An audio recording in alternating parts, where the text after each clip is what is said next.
उत्तराखंड का युवा को ही वो नौकरी मिले, उसके लिए हमारे एक जन जागरण और भू कानून, दूसरा भू कानून, हिमाचल की तर्ज पर भू कानून यहाँ लागू हो, ये हमारी इसके लिए महारैली कल भिक्या सिंह में आयोजित होगी। जन जागरण के लिए भिक्या सिंह में आयोजित होगी है। तो आदरणीय भून बाबू और ये सरोज भाई ये जो है ये पद यात्रा जन जागरण करते हुए ये भिक्या सिंह के ऊपर है। हम भी इनके साथ, हमने कहा भूमिया मंदिर तक हम भी इनको छोड़ दें और इनको आशीर्वाद दे दें, शुभकामना दे दें। इसी के लिए हम भी आए हैं, जन जागरण करते हुए चल रहे हैं।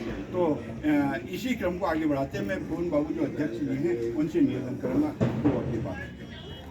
जय उत्तराखंड, जय भारत, जय बाबा केदार, जय बद्री विशाल, जय भूमि देवता केदार। साथियों, मित्रों, मेरे आदरणीय बड़े बुजुर्गों, जैसा कि आप लोगों को सबको ज्ञात है कि ये भू कानून और मूल निवास की जो हमारे युवा क्रांतिकारी साथियों ने 24 दिसंबर 2023 को देहरादून से अलग जगाई थी, उसी अलग के तहत पे और सबसे पहली चीज़ तो है भू कानून और जो मूल निवास है, ये मैं आप लोगों को स्पष्ट कर दूँ, ये किसी पार्टी विशेष को कमज़ोर या मजबूत करने के लिए नहीं है। ये जो संघर्ष है हमारा अपने जल, जमीन, जंगल और अपने पहाड़ के अस्तित्व को बचाने के लिए है।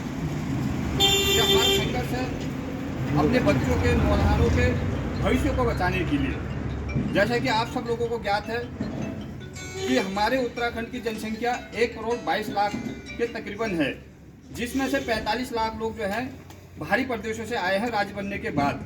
और उन 45 लाखों में से भी उन्होंने हमारे समूह गौ और भौ की जितनी नौकरियां होती हैं जो हमारा हक है, हमारे बच्चों का हक है, जैसे ये मेरे छोटे भाई, ये मेरे भाई साहब हैं, आप हैं, आप लोगों का नौकरी में नहीं होने का कारण यही है कि हमारे बाहरी प्रदेशियों ने, अगर इनमें से नहीं भी होते, ये सब नहीं भी होते तो एक तो कम से कम होता, तो ये नौकरियां जो है हमारे बाहर के प्रदेश के लोग खा गए हैं, जैसे बिहार, यूपी, राजस्थान। और यहीं पर आप पिछली बार 700 वैकेंसियां जो है राजस्थान की एम्स में भर्ती की गई हैं, या कई चीज़ें हैं।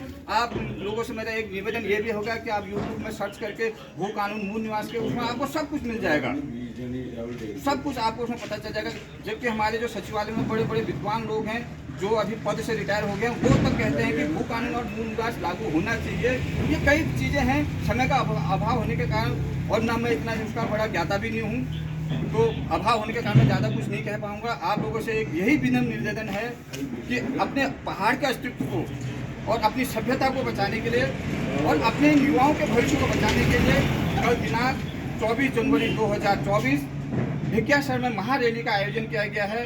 तो उसमें आप लोग अपनी अपनी भागीदारी सुनिश्चित करें। और इस महान लड़ाई में, जैसे कल हम लोगों ने प्रभु श्री राम जो हमारे आदर्श हैं और हमारे क्या पूरे विश्व के आदर्श हैं, और जिनके पद चिन्हों पे हम लोग चलते हैं, खासकर पहाड़ी लोग, जैसे हमने कल वो भव्य यात्रा या भव्य दर्शन हमने श्री राम ने जो हमको आदर्श दे रखे हैं, उसी के तहत हमने अपनी सभ्यता को भी बचाने के लिए कल इस महारैली में अपना महत्वपूर्ण भागीदारी को सुनिश्चित करना है, ताकि आने वाले भविष्य में, जैसे आपने उत्तराखंड राज्य लिया था, अगर आज उस टाइम आपने उत्तराखंड राज्य नहीं लिया होता तो आप अच्छे तरह से जानते हैं कि 98 से लेकर मुलायम सिंह की सरकार में यहाँ जितने भी सरकारी कर्मचारी थे सब यादव थे। वो तो आप लोगों ने देखा ही है।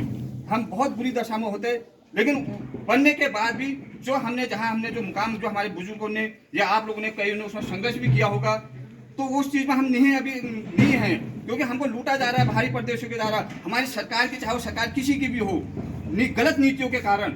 और हम लोग थोड़ा सा जाग नहीं रहे हैं, तो इसकी समस्या से बहुत 70% हम लोग जो है लूट चुके हैं, चाहे वो हमारी ज़मीनें हैं, चाहे वो हमारा अस्तित्व है।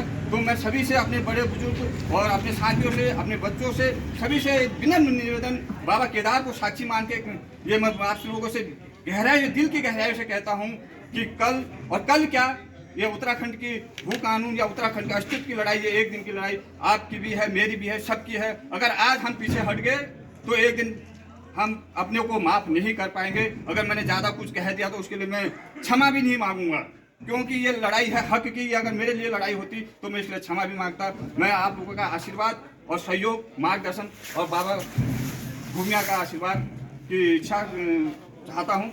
जय भारत, जय उत्तराखंड, जय बाबा बद्री।